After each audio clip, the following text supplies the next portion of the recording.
بسم اللہ الرحمن الرحیم الحمد للہ نحمده ونستعینه ونستغفره ونؤمن به ونتوکل علیہ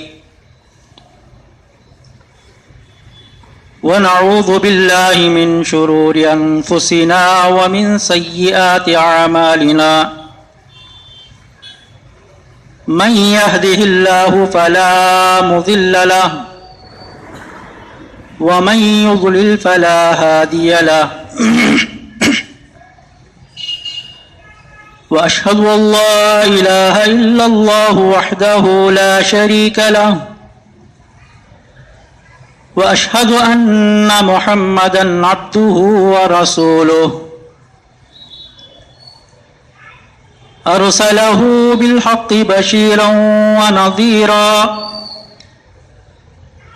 وداعيا إلى الله بإذنه وسراجا منيرا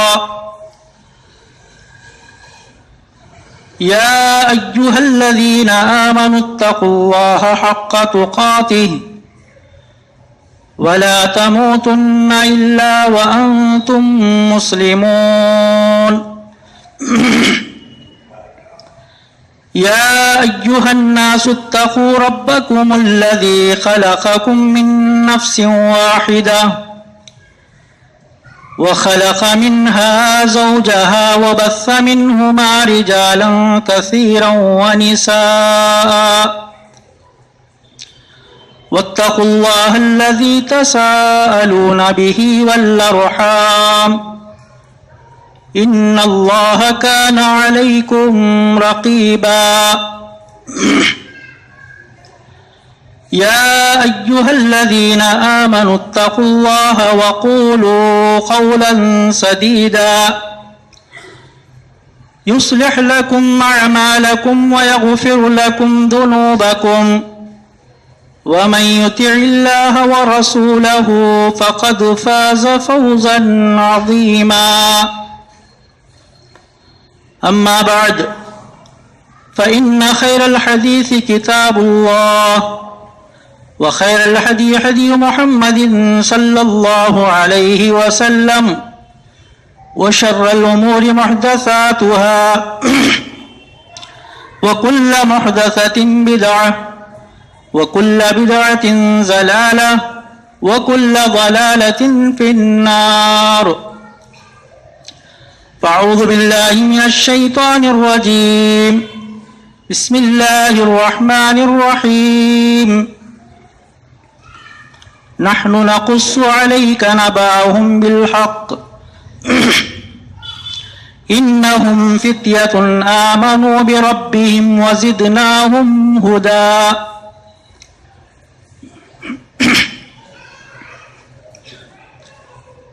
ہر قسم کی حمد و ثنا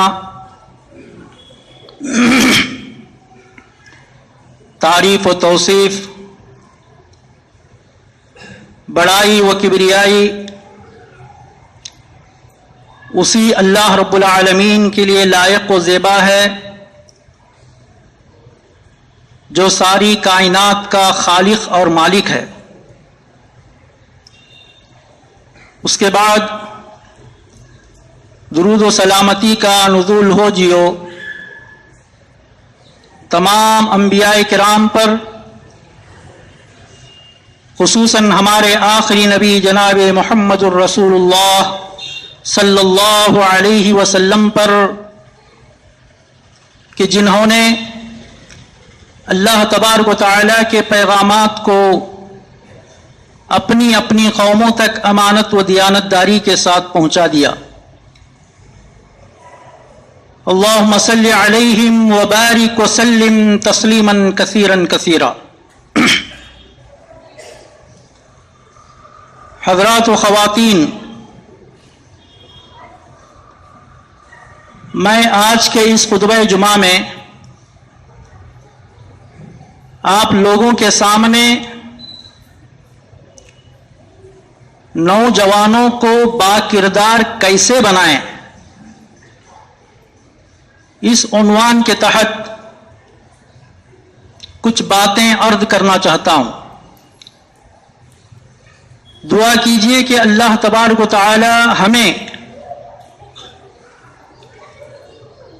ان باتوں پر عمل کرنے کی توفیق عطا فرمائے.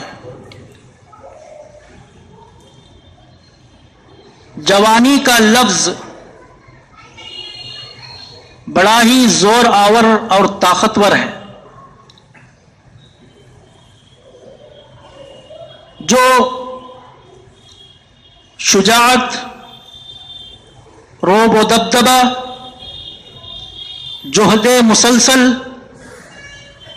پرجوش جذبات اور عمل متواتر کا آئینہ دار ہے. اللہ تعالی کی نعمتوں میں سے ایک بہت بڑی نعمت جوانی ہے. اس عمر میں بدن کے اندر خون سیلاب کی طرح رواں دواں رہتا ہے. قرآن و حدیث میں جوانی کی بہت بڑی اہمیت بیان کی گئی ہے. نوجوانوں کا یہ طبقہ اگر بگڑ جائے، ان کے اندر بگاڑ پیدا ہو جائے، تو پھر اس قوم کا بھلا نہیں ہو سکتا. اگر یہی طبقہ با کردار بن جائے، تعلیمات سے آراستہ و پیراستہ ہو جائے، تو پھر وہ قوم کا ایک صحیح رہنما اور نمائندہ بن سکتا ہے. لہذا ضرورت اس بات کی ہے کہ نوجوان اپنے اخلاق و کردار کو سنوارنے کی کوشش کریں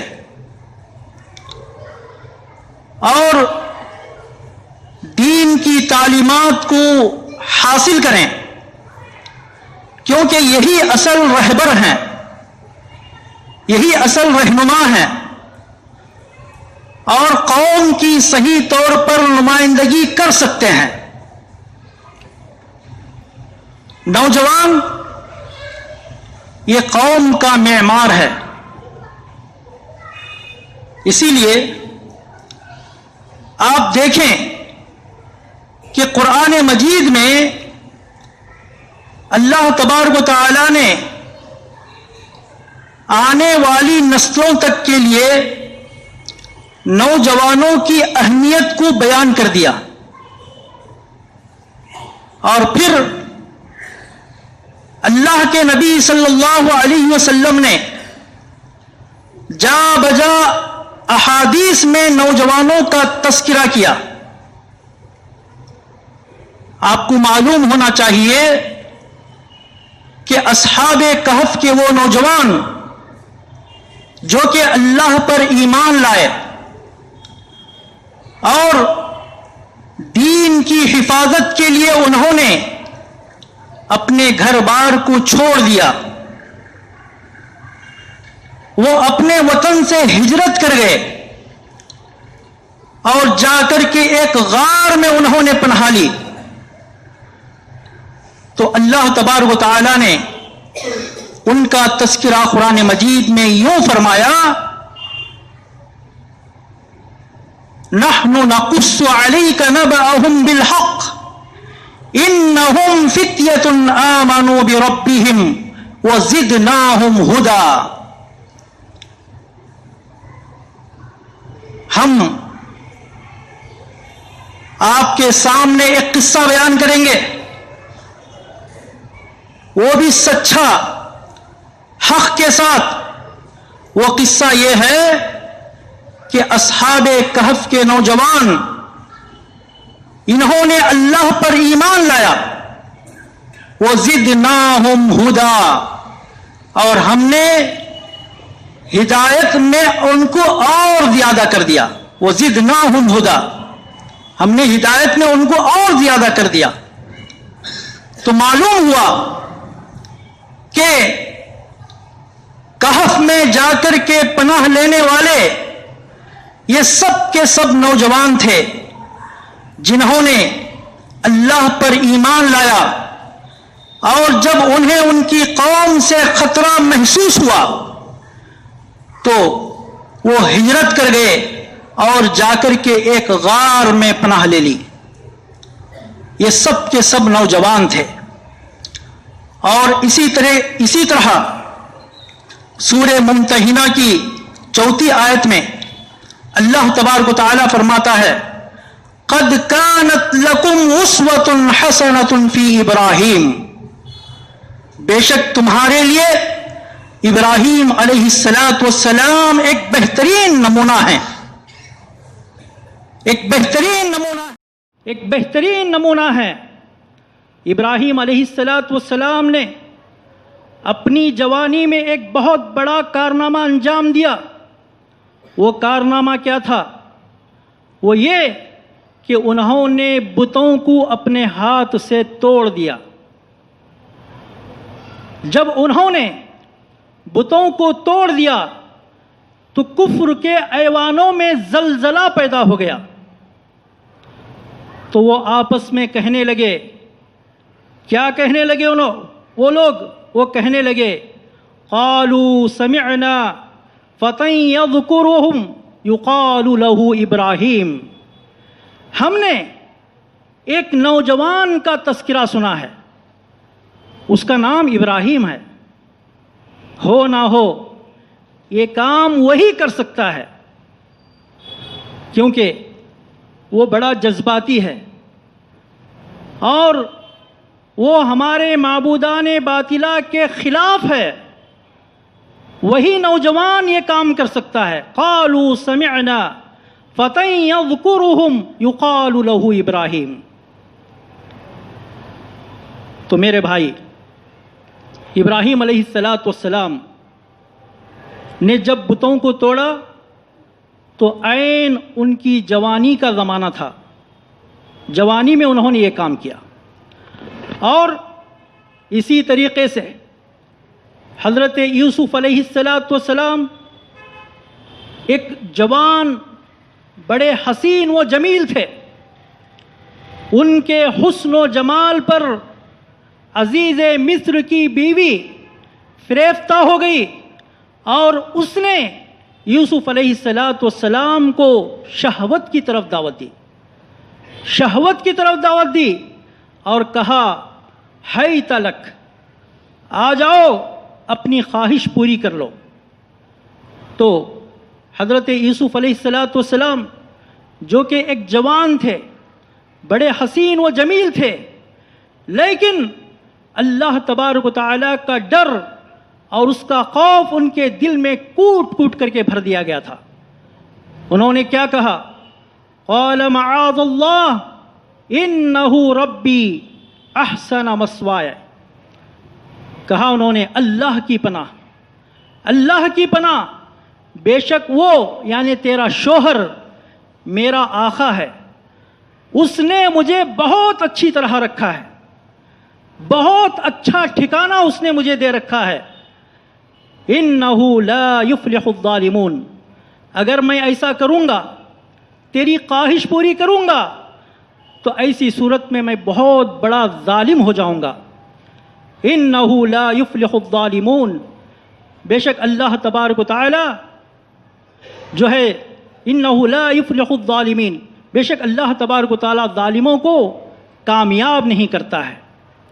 تو میرے بھائی، پتہ یہ چلا کہ حضرت یوسف علیہ السلام نے جوانی کی عمر میں ایک عزیز مصر کی بیوی، صاحب منصب اور صاحب عہدہ، اس عورت نے یوسف علیہ السلام کو شہوت پوری کرنے کی دعوت دی، لیکن یوسف علیہ السلام نے انکار کر دیا. تو میرے بھائی، ٹھیک اسی طرح رسول اللہ صلی اللہ علیہ وسلم نے بھی نوجوانوں کی طرف خاص توجہ دی اور ان کا مقام و مرتبہ بتایا۔ رسول اللہ صلی اللہ علیہ وسلم نے ان با اخلاق و با کردار نوجوانوں کا تذکرہ کرتے ہوئے فرمایا، شاب نشأ فی عبادت اللہ، شاب نشأ فی عبادت اللہ۔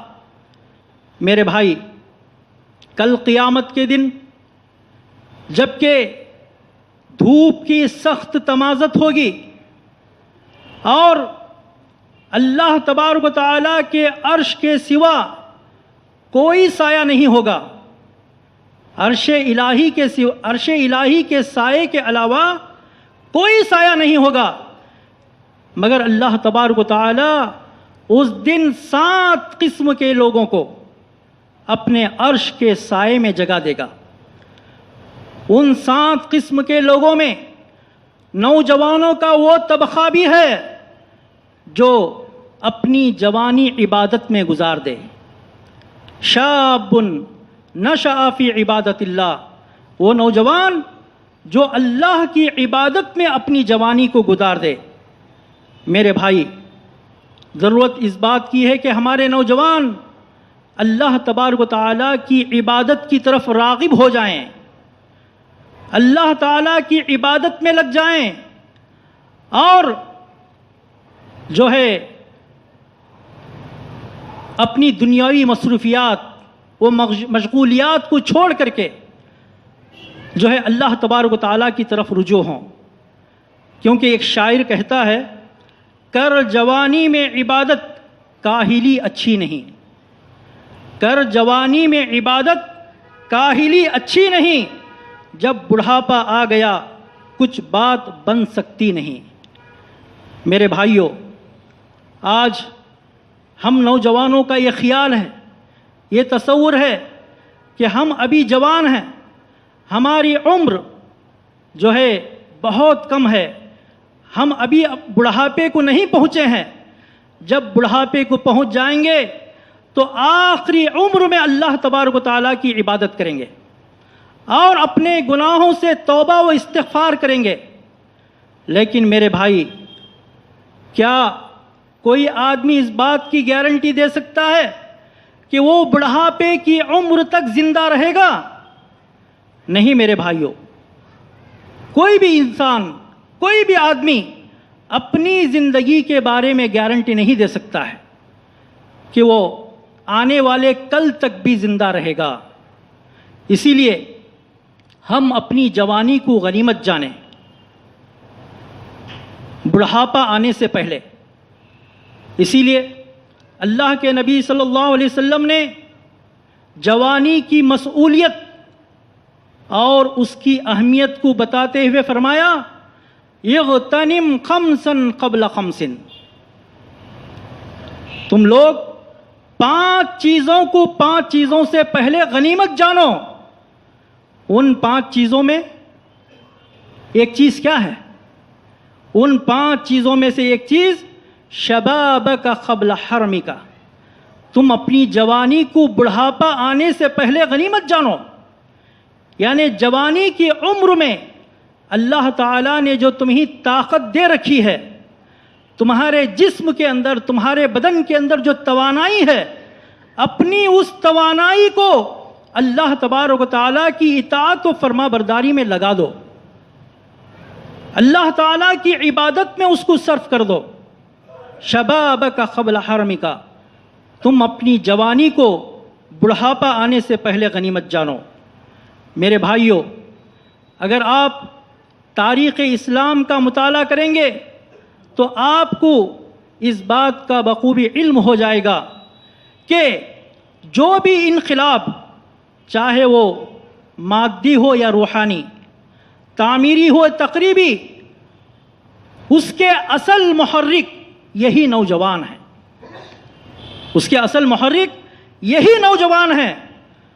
جب اللہ کے نبی صلی اللہ علیہ وسلم نبی بنا کر کے بھیجے گئے اور آپ صلی اللہ علیہ وسلم پر پہلی وحی نازل ہوئی، اقرأ بسم ربک الذی خلق خلق الانسان من علق اقرأ وربک الاکرم. پہلی وحی جب نازل ہوئی تو آپ صلی اللہ علیہ وسلم پر سب سے پہلے ایمان لانے والے یہی نوجوان تھے. ایک نوجوانوں کا طبقہ تھا جو سب سے پہلے آپ صلی اللہ علیہ وسلم کی نبوت و رسالت کی تصدیق کیا. بتاؤں میں آپ کو، ابو بکر صدیق رضی اللہ عنہ، ان کی عمر 37 سال تھی، اور عمر فاروق رضی اللہ تعالی عنہ ان کی عمر 27 سال تھی. 27 سال کی عمر میں انہوں نے اسلام قبول کیا. اور اسی طریقے سے عثمان غنی رضی اللہ تعالیٰ عنہ کی عمر اس وقت 34 سال کی تھی، اور علی رضی اللہ تعالیٰ عنہ یہ صرف 10 سال کے تھے. 10 سال کی عمر میں انہوں نے اللہ کے نبی صلی اللہ علیہ وسلم پر ایمان لایا. اور اسی طریقے سے مصعب بن عمیر، یہ وہ نوجوان صحابی ہیں جو اسلام کے سب سے پہلے سفیر بنا کر کے مدینہ کی طرف بھیجے گئے. اور اسی طریقے سے زبیر بن العوام رضی اللہ تعالی عنہ، ان کی عمر اس وقت جو ہے 18 سال کی تھی. اور اسی طریقے سے اسامہ بن زید رضی اللہ تعالی عنہ، یہ بھی 18 سال کی عمر میں ایک فوج کے کمانڈر منتخب کیے گئے، ایک فوج کے کمانڈر منتخب کیے گئے. اور طلحہ رضی اللہ تعالی عنہ، ان کی عمر 17 سال کی تھی جب وہ اللہ کے نبی صلی اللہ علیہ وسلم پر ایمان لائے. تو میرے بھائی، نوجوانوں کا ایک بہت بڑا طبقہ ایسا تھا جنہوں نے سب سے پہلے اسلام لانے میں سبقت کی. تو معلوم ہوا کہ تاریخ اسلام میں جب بھی کوئی انقلاب برپا ہوا ہے تو وہ نوجوانوں کی وجہ سے برپا ہوا ہے. اور میرے بھائیوں، مگر افسوس، صد افسوس کہ آج کے نوجوان اطاعت الہی اور شرعی حدود و قیود سے اور دین کی تعلیمات سے اپنے آپ کو آزاد کر لیا ہے. ان کو دین کی تعلیمات سے کوئی ربط نہیں ہے، کوئی تعلق نہیں ہے، اور اطاعت الہی سے یہ کوسوں دور بھاگ رہے ہیں. کیا ہی اچھا ہوتا کہ نوجوان اللہ تبارک و تعالیٰ کی اطاعت و فرما برداری میں لگ جاتے، دین کی تعلیمات کو حاصل کر کے قوم کے صحیح رہنما اور نمائندہ بن جاتے. لیکن آج نوجوانوں کو دیکھنے کے بعد ہمیں اس بات کا پتہ چلتا ہے کہ نوجوان اس کے بالکل برخلاف ہیں. نوجوان اس کے بالکل برخلاف ہیں.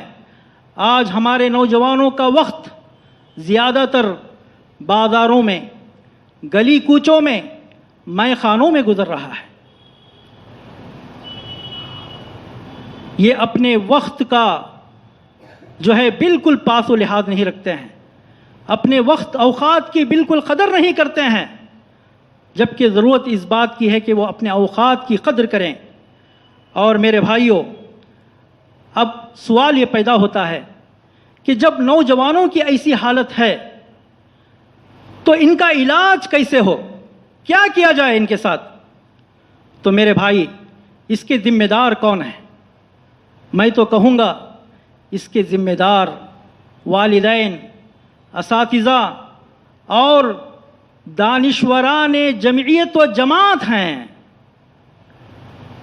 ان کو نوجوانوں کی فکر کرنے کی ضرورت ہے کہ نوجوان جو صحیح راستے سے بھٹک رہے ہیں ان کو صحیح راستے پر لگانے کے لیے کیا کیا جائے، کون سے تدابیر اختیار کیے جائیں تو نوجوان صحیح راستے پر آ سکتے ہیں. اس کی فکر کرنا چاہیے. تو میں آپ لوگوں کے سامنے چند تجاویز پیش کرنا چاہتا ہوں. سب سے پہلی تجویز تو یہ ہے کہ نوجوانوں کو ایمان و عقائد کی تعلیم دی جائے،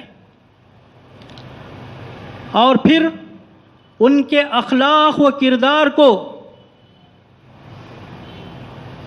قرآن و سنت کی تعلیمات اور اسلاف کے کارناموں کی روشنی میں سنوارا جائے، ان کی سیرت سازی ہو، اور پھر انہیں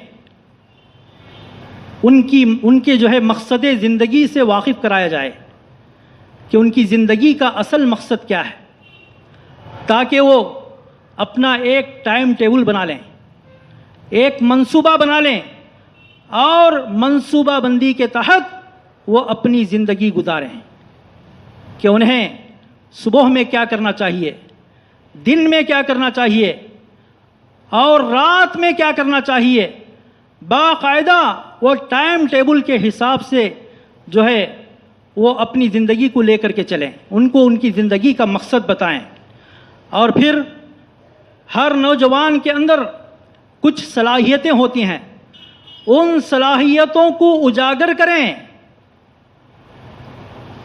جب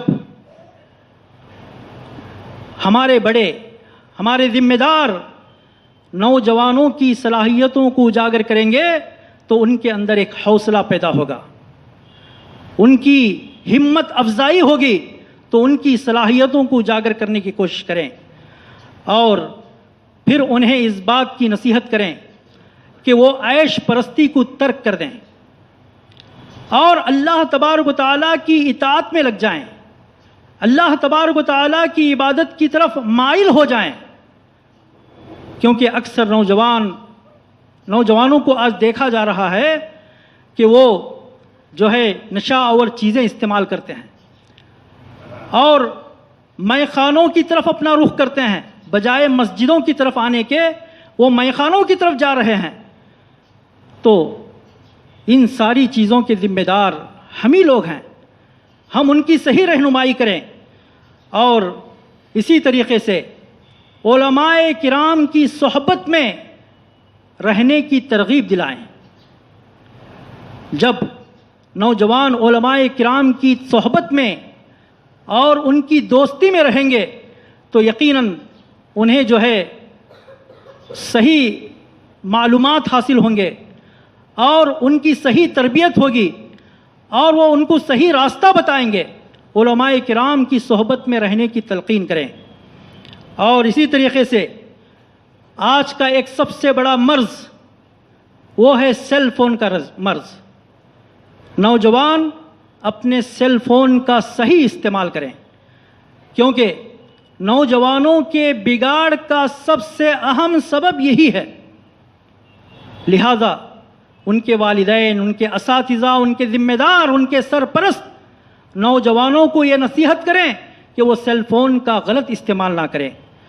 اور اسی طریقے سے ایک اور سب سے اہم بات یہ ہے کہ ان کے لیے مساجد میں علمی ورکشاپ قائم کریں، علمی ورکشاپ، تاکہ ان کی صحیح اصلاح ہو سکے۔ تو میرے بھائی، اسی مقصد کے پیش نظر انشاءاللہ کل مغرب کی نماز کے بعد سے لے کر کے اتوار کے دن مغرب کی نماز تک، یعنی کل 24 گھنٹے کا ایک علمی ورکشاپ منعقد کیا جا رہا ہے جامعہ کی نئی بلڈنگ میں۔ کنیکل روڈ میں جو نئی بلڈنگ ہے جامعہ کی، اس بلڈنگ میں نوجوانوں کی تربیت کے لیے، ان کی اصلاح کے لیے ایک علمی اور تذکیری ورکشاپ منعقد کیا جا رہا ہے۔ لہٰذا میں والدین سے اس بات کی گزارش کرتا ہوں، اس بات کی اپیل کرتا ہوں کہ وہ اپنے نوجوان بچوں کو اس علمی ورکشاپ میں شریک کروائیں، زبردستی وہاں بھیجیں، کیونکہ اللہ تبارک و تعالیٰ دلوں کو پھیرنے والا ہے۔ حدیث میں آتا ہے کہ انسان کے دل اللہ تبارک و تعالیٰ کی 2 انگلیوں کے درمیان ہے، وہ جب چاہے اسے پھیر سکتا ہے۔ تو کیا پتا کہ آپ اپنے نوجوان بچوں کو اس علمی ورکشاپ میں بھیج دیں اور وہاں ان کی صحیح طور پر تربیت ہو، اور پھر اس کے بعد ان کی زندگی میں ایک صحیح سدھار آ جائے، ان کی صحیح اصلاح ہو جائے۔ اور میرے بھائیوں، یہی اصل آپ کی کامیابی ہے۔ اللہ تعالیٰ نے قرآن میں کیا فرمایا؟ یا ایھا الذین آمنوا قوا انفسکم واہلیکم نارا، اے ایمان والو، تم اپنے آپ کو اور اپنے اہل و عیال کو جہنم کی آگ سے بچاؤ۔ تمہاری اولاد، تمہارے بچے ایک غلط راستے پر ہیں، غلط ڈگر پر چل رہے ہیں، تو ایسے وقت میں آپ لوگوں کی ذمہ داری بنتی ہے کہ ان کی اصلاح کی پوری کوشش کریں۔ تو میرے بھائیوں، اسی طریقے سے ایک اور تجویز یہ ہے کہ ہم اپنے نوجوانوں کے لیے مخلص مربیوں کا انتخاب کریں۔ مربی یعنی تربیت کرنے والے۔ تربیت کرنے والے کون ہو سکتے ہیں؟ تربیت کرنے والے علماء ہو سکتے ہیں۔ آپ اپنے بچے کے لیے ایک مربی کا انتخاب کریں۔ آپ ان سے جا کر کے اس بات کی اپیل کریں، گزارش کریں کہ مولانا یہ میرا بچہ ہے، آپ اس پر اپنی نظر رکھیں، اپنی نگاہ رکھیں، اور اگر یہ غلط راستے پر جا رہا ہے تو آپ اس کی جو ہے صحیح رہنمائی کریں۔ یہ بہت ضروری ہے میرے بھائیوں۔ اور اسی طریقے سے بچوں کو، نوجوانوں کو اس بات کی بھی تعلیم دیں کہ وہ ایک دوسرے کے لیے ہمدرد بنیں، ایک دوسرے کے خیرخواہ بنیں، کیونکہ جب نوجوان آپس میں ایک دوسرے کے خیرخواہ بنیں گے تو معاشرے اور سماج میں ایک اچھی تبدیلی آ سکتی ہے، ایک بہت اچھی تبدیلی آ سکتی ہے۔ لہذا ضرورت اس بات کی ہے کہ ہم اپنے نوجوانوں کو ایک دوسرے کے ساتھ ہمدردی اور ایک دوسرے کے ساتھ خیر خواہی کی تعلیم بھی دیں، اور باقاعدہ نوجوانوں کو ایک منصوبہ بندی کے تحت زندگی گزارنے کی تعلیم دیں۔ ورنہ آج ہمارا ایک معمول بن گیا ہے، ہماری زندگی کا ایک معمول بن گیا ہے کہ ہم صبح دیر گئے اٹھتے ہیں اور پھر اپنے پیٹ کا تقاضا پورا کرتے ہیں، پھر اسی پیٹ کے لیے باہر نکل جاتے ہیں، دن بھر محنت کمائی کر کے رات میں گھر پہنچتے ہیں، تھکے ماندے پھر سو جاتے ہیں، پھر اٹھتے ہیں۔ یہ ہماری زندگی کا معمول بن گیا ہے۔ میرے بھائیوں، کتنے ایسے نوجوان ہیں جو ایک ایک ہفتے تک اپنے رب کو یاد نہیں کرتے۔ ذرا سوچو، فکر کرو اس بات کی، کتنے ایسے نوجوان ہیں جو صرف جمعہ کی نماز پڑھتے ہیں، اور جمعہ کی نماز پڑھ کر کے جب چلے جاتے ہیں تو پھر دوسرے جمعہ کو وہ مسجد میں حاضر ہوتے ہیں۔ تو ان نوجوانوں کی اصلاح اور تربیت بہت ضروری ہے۔ تو اسی مقصد کو جو ہے سامنے رکھتے ہوئے یہ جو علمی ورکشاپ رکھا گیا ہے، جو ہے وہ کل 1 دن کا ہے، 24 گھنٹے کا علمی ورکشاپ ہے۔ آپ لوگوں سے گزارش ہے کہ آپ لوگ اس میں جوخ در جوخ اس میں جو ہے حصہ لینے کی کوشش کریں۔ بس میں انہی باتوں پر اپنے خطبے کو ختم کرتے ہوئے اللہ تعالیٰ سے دعا کرتا ہوں کہ اللہ تبارک و تعالیٰ ہم تمام کو ان سنی ہوئی باتوں پر سننے سے زیادہ عمل کرنے کی توفیق عطا فرمائے، آمین۔ اقول قولی ھذا استغفر اللہ لی ولکم ولسائر المسلمین وما علینا الا البلاغ۔